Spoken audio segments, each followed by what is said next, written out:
Hi, everyone. Thank you for joining us. I'm Mercedes with Rocky Nook. We're really happy to have you here today for this webinar with Chris Orwig on how to capture a more authentic portrait. I think it's going to be really incredible. Chris has prepared for it, and we've been very excited about it, so we're really glad to have you here. Just a little bit to tell you about Chris Orwig. He is an author, a teacher, a photographer, and a creator of more than 80 courses at lynda.com. His previous books include Visual Poetry, People Pictures, and The Creative Fight. He speaks on creativity and photography frequently and has been invited to speak at places such as the Google headquarters and on the TEDx stage. Whether shooting photographs, speaking, or writing books, he inspires others to become more creative and to lead better lives. And I do have a copy of his book, Authentic Portraits, right here, which is really incredible. If you haven't read it yet or haven't picked up a copy yet, you will see today during the webinar, we'll offer you 40% off of that book. So now is a great time to get it if you're interested. And Chris is going to join us to tell us a little bit more.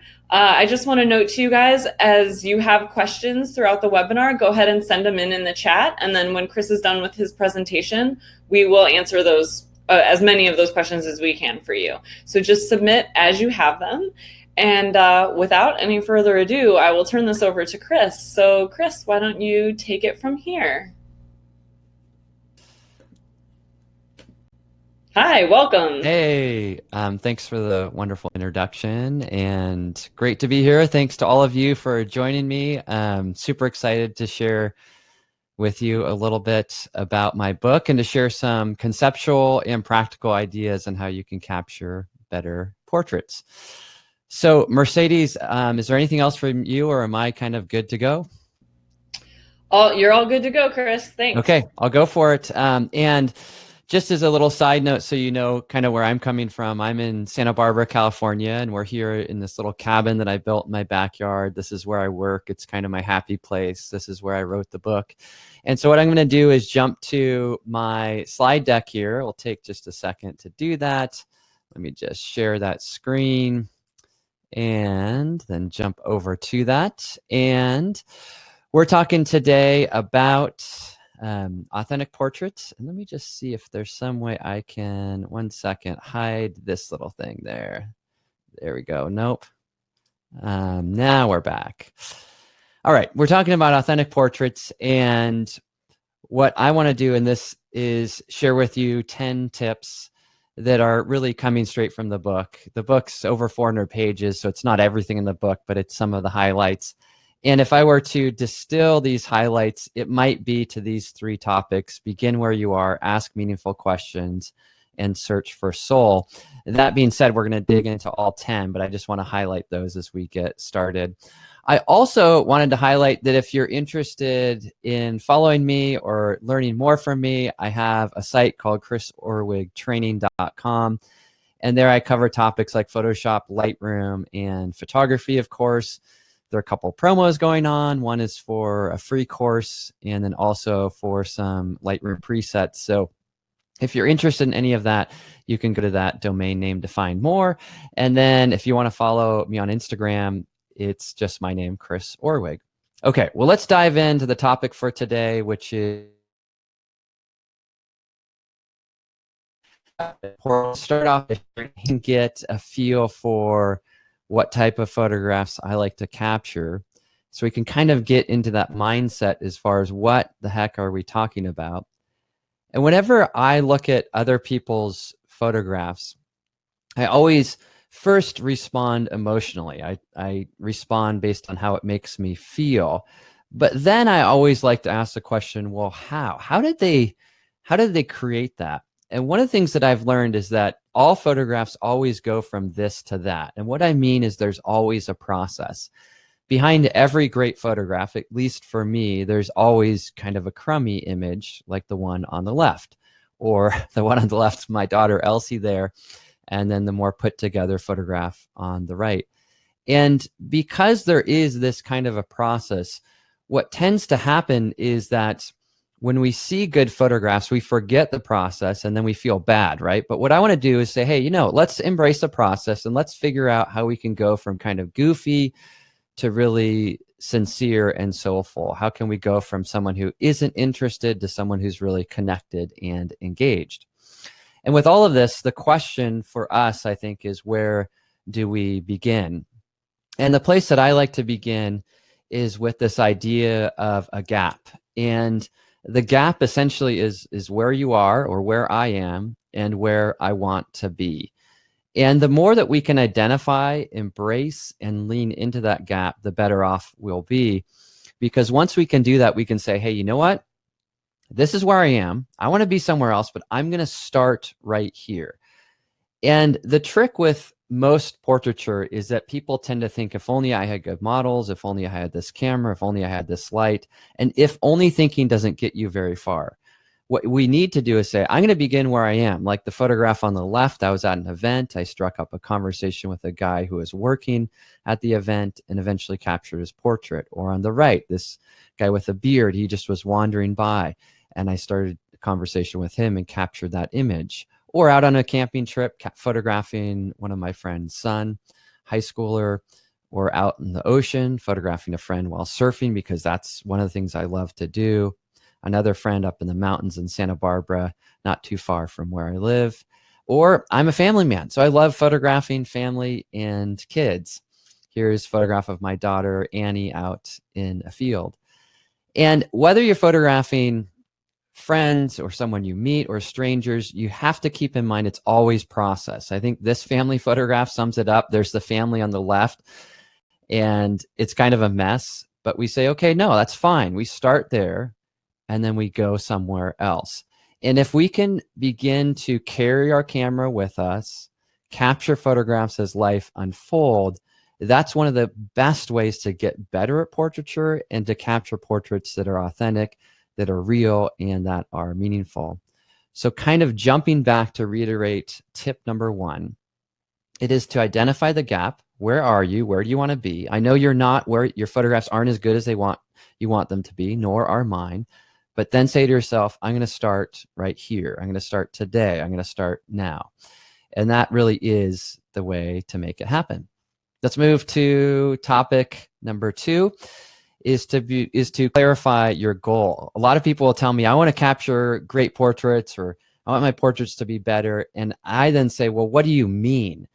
And what you want to do is take one of your portraits or someone else's, this happens to be mine, and say, well, what is it about the portrait that I like? In this case, I like portraits that are raw, revealing, real, intriguing, honest, poetic. They're full of character, personality.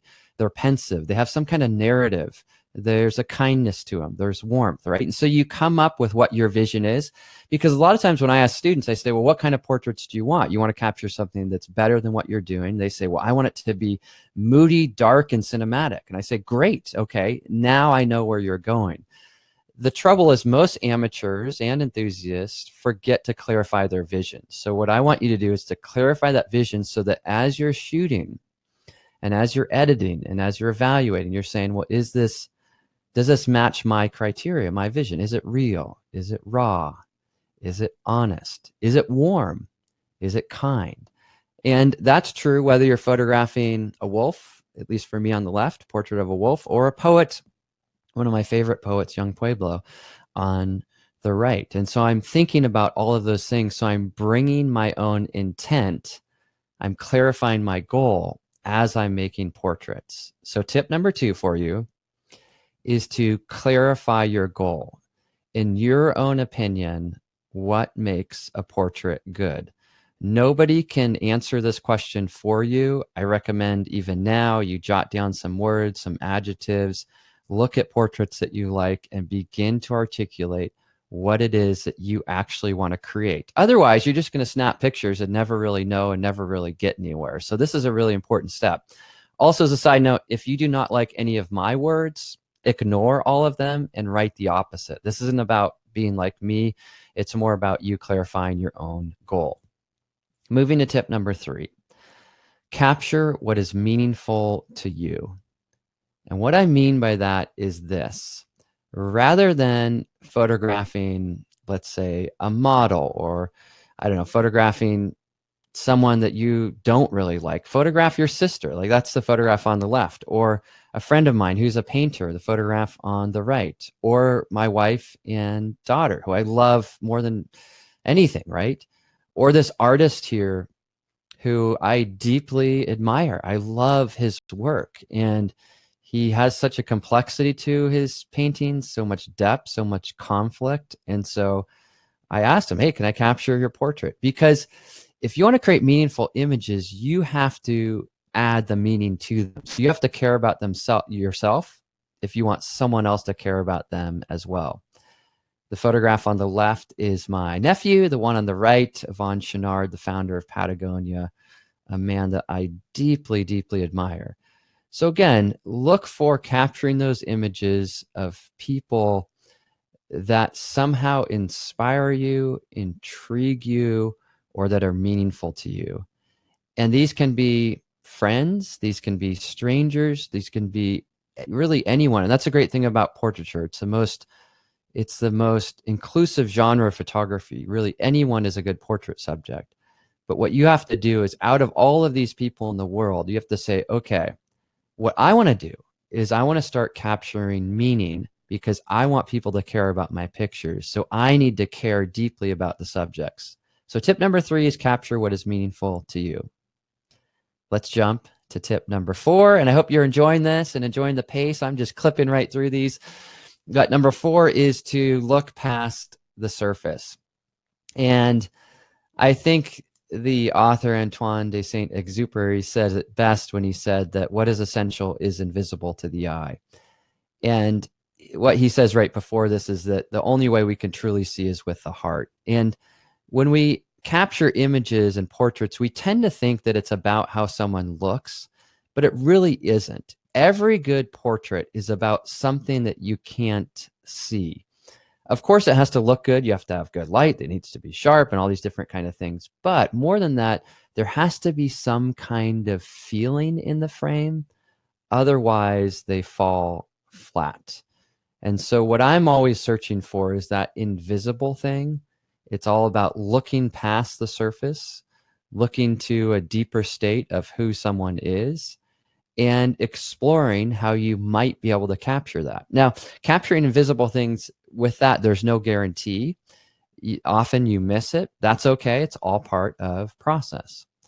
So the big question is, looking past the surface, how do we do that? I think perhaps one of the ways we can do that is to think about a portrait and compare it to a tree. We have branches and leaves. We also have roots. And I love how the poet Rumi put it. He said, maybe you are searching amongst the branches for what only appears in the roots. In other words, often in portraiture, we're searching for a look. Does someone look cool? Are they hip, handsome, sexy, whatever it is? But really, we need to go way past that to the roots of who someone, or the roots which really reveal who someone is, because portraits have less to do with looks and more to do with identity, character, personality. So because of that, for me, I have this little mantra that's always running through my mind, which is to never photograph a model, a musician, an athlete, an artist, a surfer, or a CEO, and always photograph a complex human with interests, dreams, past, pain, joy, heart, mind, and soul. In other words, to never type, that's what it's about. It's always about so much more. And if we can get to that more often, that will help us to create something which is more authentic. So rather than on the left photographing a professional surfer, I'm thinking about, who is this person? What's their essence about? Or the person on the right, who is an aspiring actor. Rather than an actor headshot, it's more complex, right? You get where I'm going with that I'm looking for something more beyond the way someone looks and appears. Because the look is important. It's part of who we are. But you and I both know that we are way more than that, so much more than how we appear. And as we look, I find it's helpful for us to remember that what we see depends upon how we look. So if we have a portrait subject like this, a girl with a ponytail, we can see her as a girl with a ponytail, or we can look deeper and discover that she also plays the electric guitar and she's a rock climber. And so what we see and how we define that person is really depends upon, are we going to look at the surface or are we willing to look deeper? So part of this is all about looking past the surface. And one of the big questions with that is, okay, yeah, that's great. We need to do it, but how? And that leads to our tip number 5, which is to ask interesting questions. Every time I photograph someone, whether it's this guy here, he's a Major League Baseball player, pitcher for the Detroit Tigers, or my daughter, or a stranger on the street, I'm always asking questions. What, how, why, when? And part of that is, let's say with a baseball player, how did you start playing baseball? What was it like, where you grew up as a kid? Did you start at what age? What's your family like? Just digging into who they are, discovering their own interests, a bit about their identity, personality, because what that does is it helps us to see deeply. It helps us to develop empathy. It ignites our imagination about the story of who this person is. It also helps, I think, us extend kindness and creates this connection with the subject. So in this photograph, I saw this guy kind of shuffling along around this place called Land's End in San Francisco. I was waiting to photograph a ballerina for the San Francisco Ballet, and I was there ahead of time, like you always want to be for a shoot. And this guy comes walking by, and I started talking to him because I just, he had this face and that beard and everything, and I was curious about his story. And I asked him what his interests were, and just started talking. He said, "Oh, I'm a writer." And once he said he was a writer, I all of a sudden understood that this wasn't a homeless man. This was a writer without a home. And rather than seeing him as this homeless guy shuffling along the sidewalk, I saw him as someone who was striving for something and someone I could identify with. And I like the whole idea of learning how to see deeply and to look deeply into other people's lives, so deeply that we recognize ourselves, that we see their humanity, which resonates with our own. So, number 5, the way that we see past the surface is we ask interesting questions while we're shooting. What tends to happen to most photographers, they hold up the camera, they get really quiet, and they just direct the subject, but they're not digging into who they are. So what I want you to think about is, hey, how can I ask some questions in order to go past the surface? Next, 6, 7, and 8. These are 3 things I do in every single shoot, so I wanted to combine them together. The first one is about movement. Second one is about breathing. The third one's about eye contact. So tip number 6 is about movement.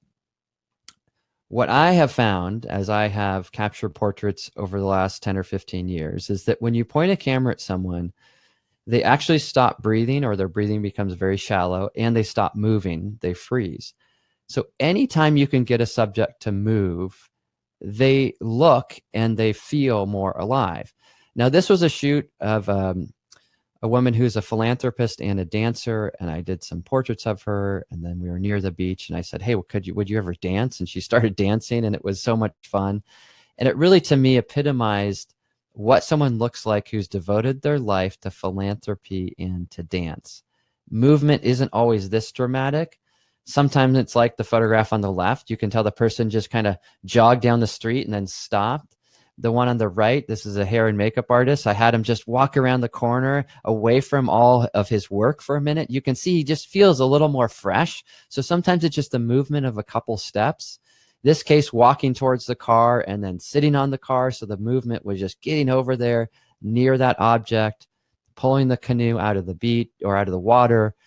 There's that same artist I had a picture of earlier, walking around his workspace, or another friend sitting on a motorcycle.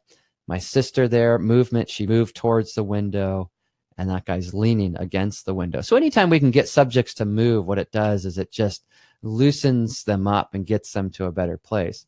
These images of someone I admire deeply, Ben Moon, kind of illustrate a progress of where the shoot started, trying to capture the image, walking to one location a few feet away, and then a third location that had him step inside of a doorway. And so because he's in, that created more shadow around his cheeks. And there was just a piece of white foam core behind him. But you can see how at first there's kind of that self-consciousness, but by the end we have this deep kind of soulful image. At least that's how I feel about it. And that all comes through asking questions, but also movement. Movement allows us to release self-consciousness. All right.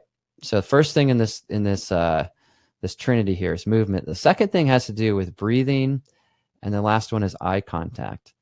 In almost every shoot that I've ever taken, or every portrait I've ever taken, I've asked the subject to close their eyes at some point.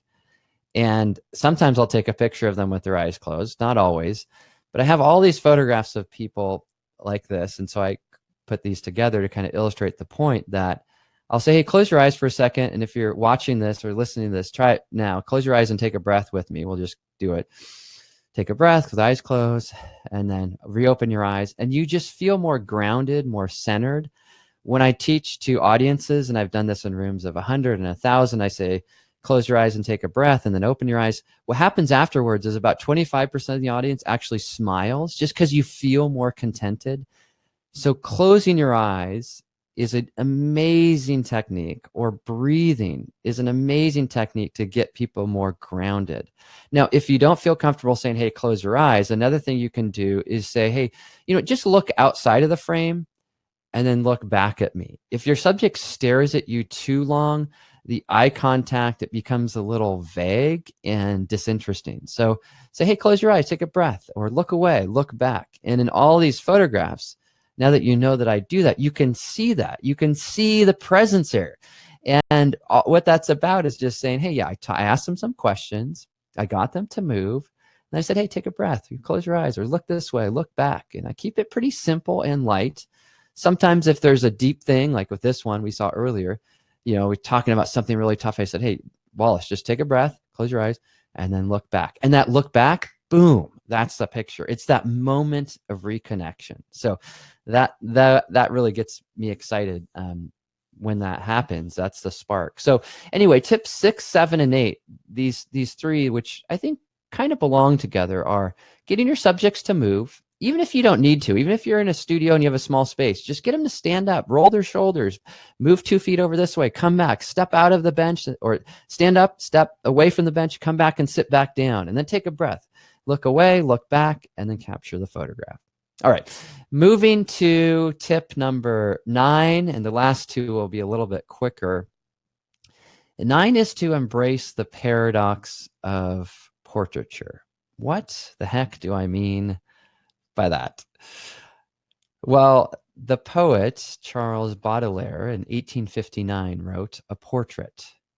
What could be more simple and more complex, more obvious and more profound?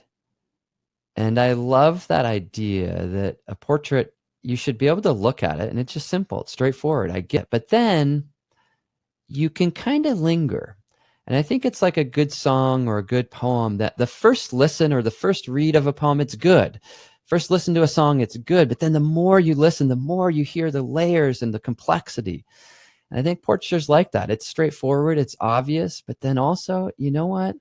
There is something more. There's something that this portrait is communicating to me about life, about the brevity of life, about time, about depth, about who I am, about who I want to be, or whatever it is. And embracing the idea of the paradox can help you to create space for that paradox to exist in your photographs, so that you aren't trying too hard. Because if you try too hard to create an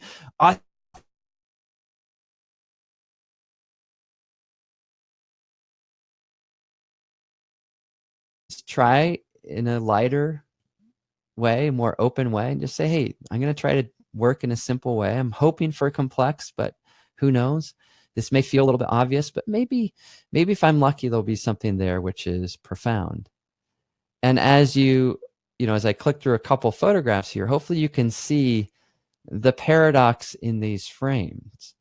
It's not amazing lighting or I don't know, supermodels or special kind of subjects. Really, though, it's about saying, hey, yeah, I want to connect. They're simple. But as we see some of these for the second time, you can see we can kind of live with them. And what I found is that a portrait really is like a poem. And I like how Billy Collins put it. He said, the beauty of a poem can be measured by the degree of silence that comes after the last line. And so when we see a portrait, if you come across one of your own and you say, wow, wait, this stops me in my tracks. This makes me think. This makes me slow down. This makes me silent. It's probably a good image. This is a poem that my daughter Sophie over there wrote about a redwood tree. And there she is standing in front of a redwood tree. And I love this poem. She wrote this, I think, in 4th grade. And I'm going to read it to you just for the fun of it.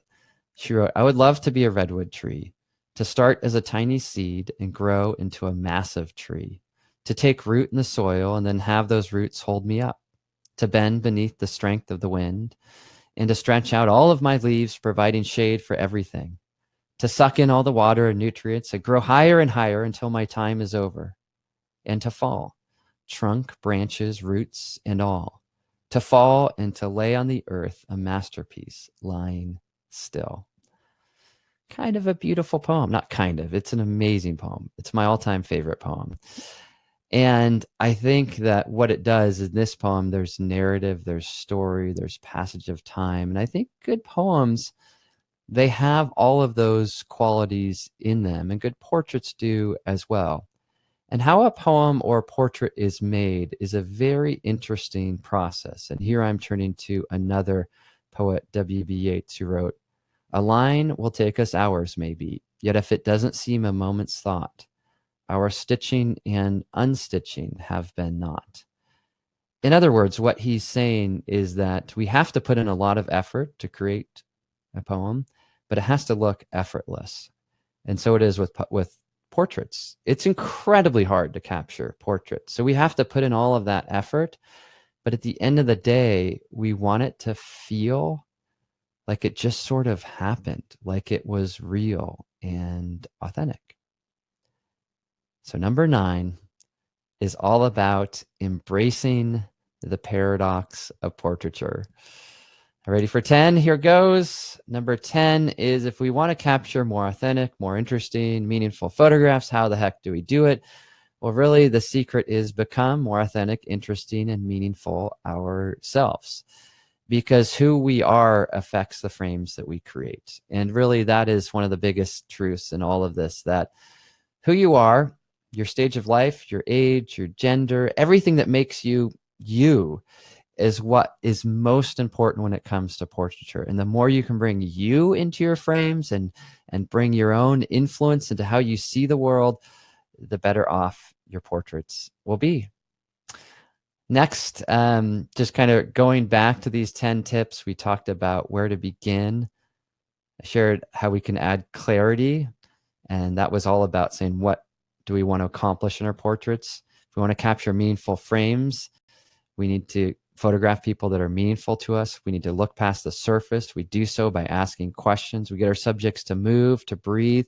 We really focus on eye contact, either closing eyes, looking away, looking back. We embrace that paradox. And then also we work on ourselves, because as portrait artists, we have to become more if we want more to be inside of our frames. And then distilling it, like I said before, if there are 3 takeaways that I hope you walk away with, it's that begin right now, begin where you are, whatever that is. That's the best starting point.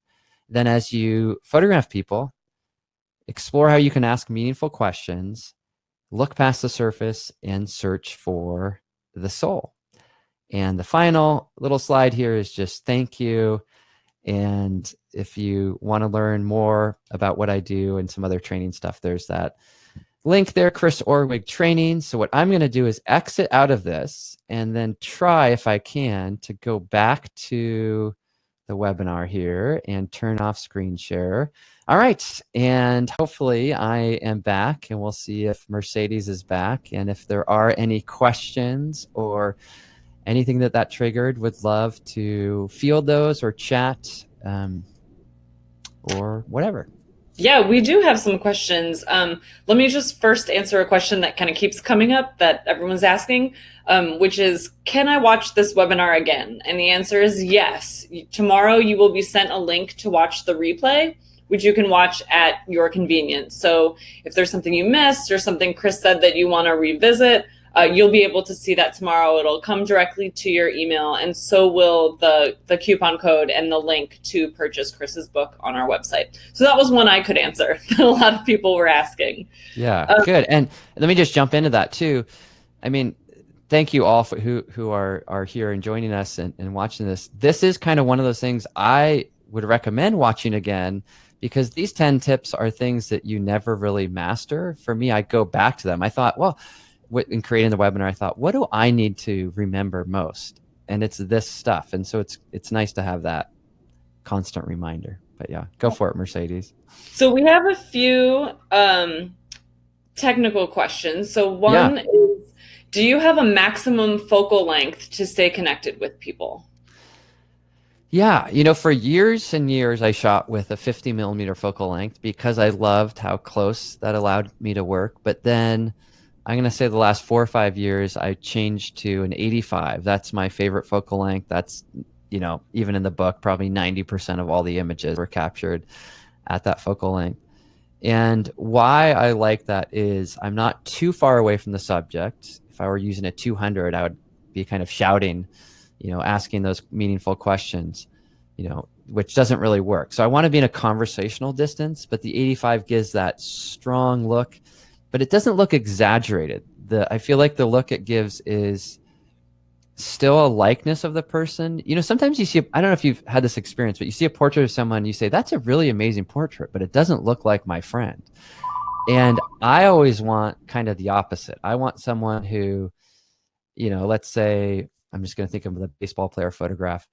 I want his mom to say, I love this portrait of you. So I want someone who knows the subject to like it. So anyway, all that to say is 85 is my focal length of choice. I love that. Another question that I think is really interesting is, how comfortable are you when walking up to strangers to ask for a portrait? And kind of related to that is, you know, are you nervous? Do you have any tips for people who might be very shy about how they can overcome that and approach strangers for a portrait? Yeah, yes. And there's obviously more things in the book and everything, but every shoot I do, I'm nervous. I mean, it doesn't matter who it is. And I've just come to embrace that and lean into that. I used to think that would go away eventually when I became a pro or something, but I've just discovered that it just sort of being honest with that it's awkward, it's hard, it's difficult to capture someone's portrait. But what's important about that awareness is that gives you empathy, which often makes the exchange go much better. That's why I haven't tried to say, well, I'm not nervous, this is fine, this is no big deal. I say, yeah, this is a big deal. I'm walking up to a stranger who does not know me at all.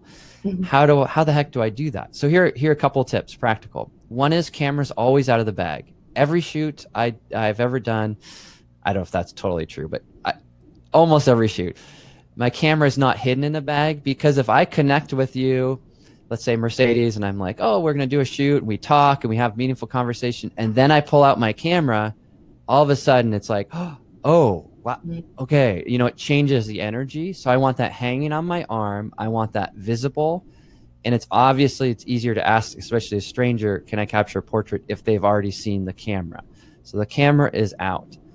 And then when I start, I never start off by just saying, hi, can I capture a portrait?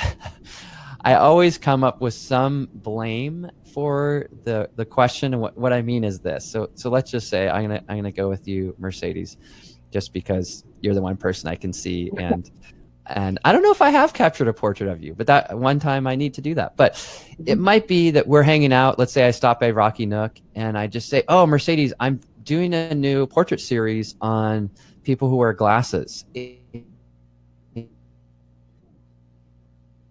Wondering, could I capture a portrait of you? Mercedes would probably say yes to that, versus what people tend to do is just say, can I take your portrait?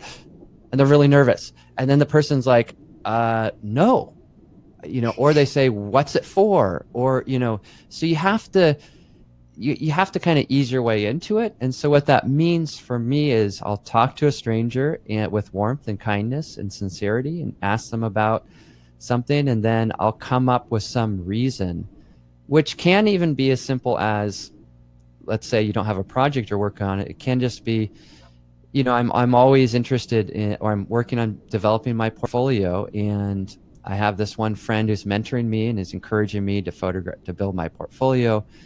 It would be amazing to photograph you if you would be up for that. And you can talk through it that way. So coming up with a rationale is very helpful. And all of this too, I should say, comes from Steve McCurry, the famous photographer. I asked him once how he gets such great portraits because he photographs people around the world. And he says he always asks them for help. He always says, hey, I'm on assignment for National Geographic, or I'm doing a story on clean water, or I'm photographing your village and I need to capture some portraits. Could you help me? And if you look at his portraits, you'll notice that each portrait is a gift to him. It's like they are helping him versus something he's stealing or taking from them.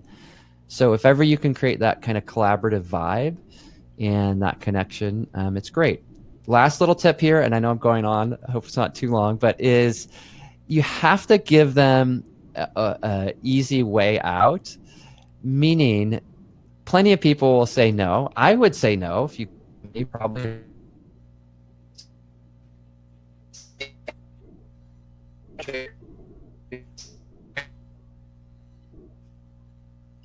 that's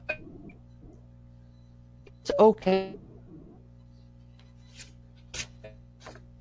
A bit more, and then eventually, because I let them say no, they'll say yes. Does that make sense?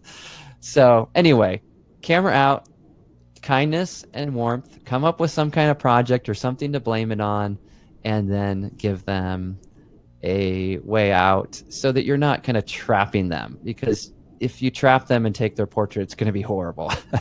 You want them to be, into it, and it to be a collaboration versus photographer taking, it's more photographer and subject co-collaborating. Did that answer it, Mercedes? I think so. I think that was really great. Uh, shyness is something people have to overcome in various aspects of life, and I think those are good tips that apply to more than just portrait photography, too. Yes, yeah, and speaking of shyness too, I taught at a photography school for years, and when I would teach a portrait class, let's say it was 10 weeks long, the first 2 weeks, the outgoing students were always produce the best results, but by the end, it was always the shy students, because to be a good portrait photographer, you have to be a little shy, because what that means is you're very observant, you're typically very empathetic, and you have this awareness, and that awareness translates to often a deeper connection. So if you are shy and you feel like that's an excuse, it's probably your biggest strength.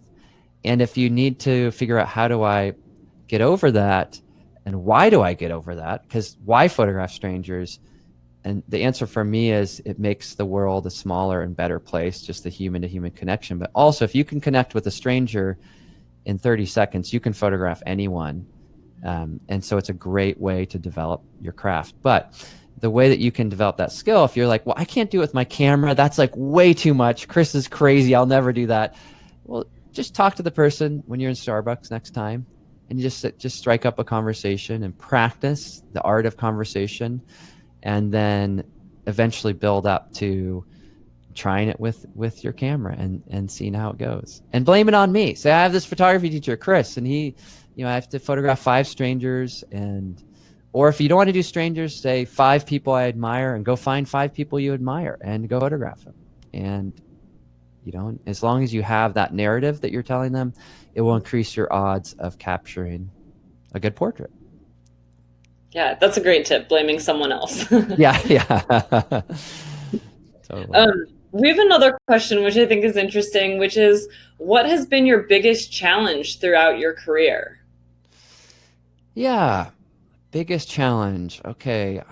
I mean, I'm just kind of going off the top of my head. The first thing that came to mind was insecurity, which kind of ties to shyness, maybe.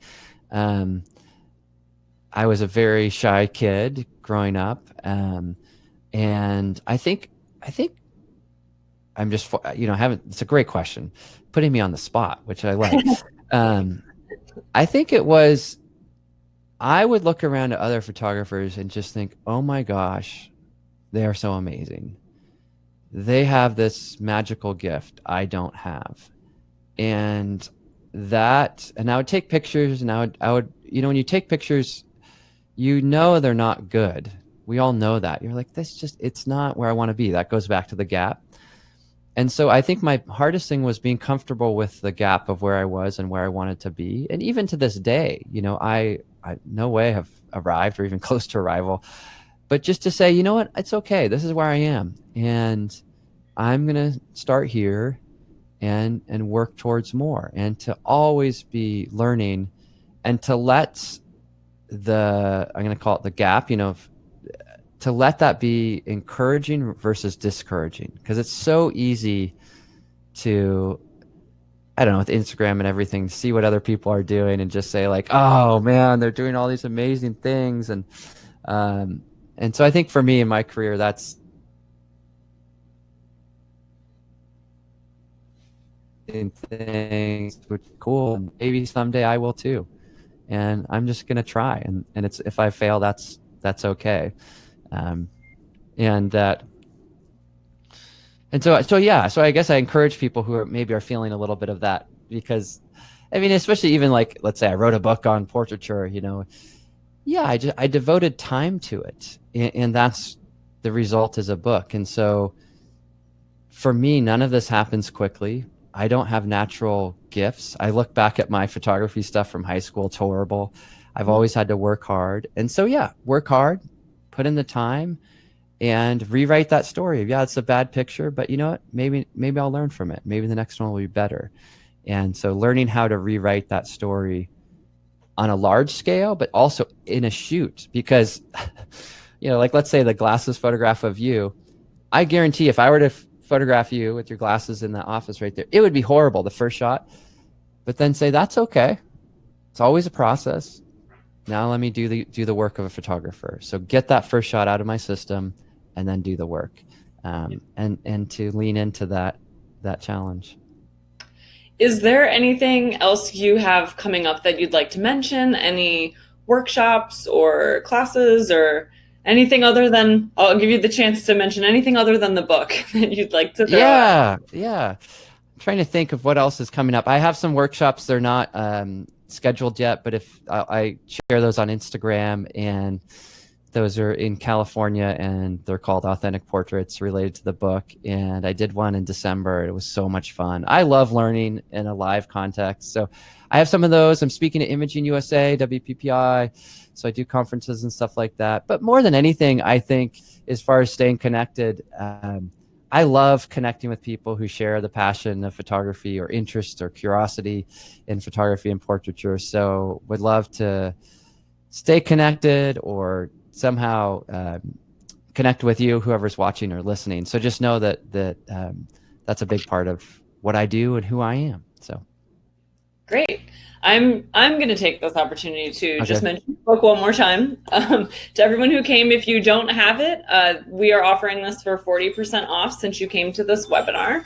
So go ahead and check that out on our website. It's a wonderful book. It includes a lot of what Chris talked about today, and then even more. I personally am not a photographer, and I have found it really helpful. So I think someone who is a portrait photographer is really going to be moved by this book. And I think will really appreciate a lot of the insight that it has to offer. So again, that's available on rockynook.com. And again, tomorrow you'll get a replay link, and that will include the coupon code if you have not purchased the book yet.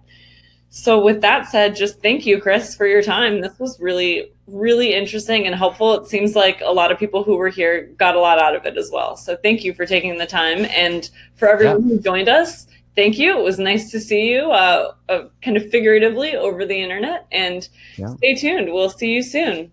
Thanks. Okay. Have a great day. Thanks. Bye. Bye.